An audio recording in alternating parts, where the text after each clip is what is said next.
এই রেসিপিটা সবাই পারে, আমি আমার মতন করে দেখাচ্ছি। আসসালামু আলাইকুম এভরিওয়ান, ওয়েলকাম টু। আগে থেকে কিছু আলু আমি সিদ্ধ করে রেখেছি।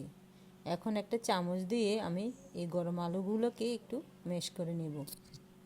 ম্যাশ করা হয়ে আসলে আমি এর মধ্যে 1 চামচ লবণ, হাফ চামচ গোলমরিচ গুঁড়ো, কিছু পেঁয়াজ, কিছু ধনিয়া পাতা আর চিলি ফ্লেক্স, হাফ চামচ দিয়ে দিচ্ছি আমি একটু ভাজা জিরের গুঁড়ো।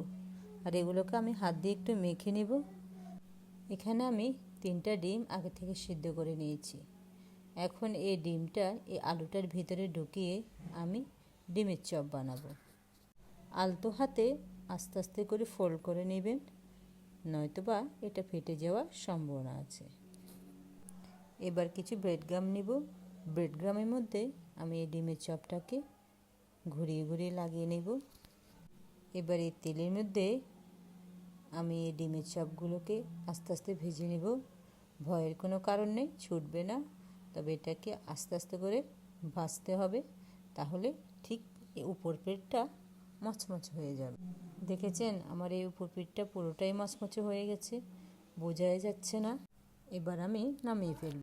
এখানে আমি 2 বাটি বেসন আর হাফ বাটি চালের গুঁড়ো, 1 চামচ লবণ, 1 চামচ জিরার গুঁড়ো আর কিছু বেকিং সোডা, 1 চামচ লাল মরিচের গুঁড়ো, অল্প একটু জর্দার রং দেব আর কিছু পানি দিয়ে আমি ব্যাটারটাকে গুলিয়ে নেব।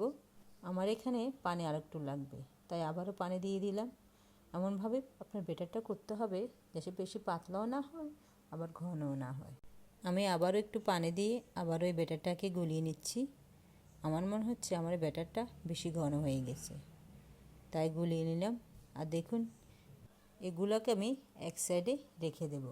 ডিমের চপ থেকে কিছু আলু আমি রেখে দিয়েছি, আমি আলুর চপ বানাবো, কারণ একসাথে 2টা ভিডিও দেখালে অনেক বড় হয়ে যায়। এখন এক এক করে আমি সব আলুর চপ ভেজে নেব। এবার উল্টে পাল্টিয়ে লাল লাল করে এগুলোকে ভেজে নেব। ডিমের চপগুলো আমি আগে ভাগে কেটে নিয়েছি। দেখুন কত সুন্দর লাগছে। আজ এই পর্যন্ত, আল্লাহ হাফেজ।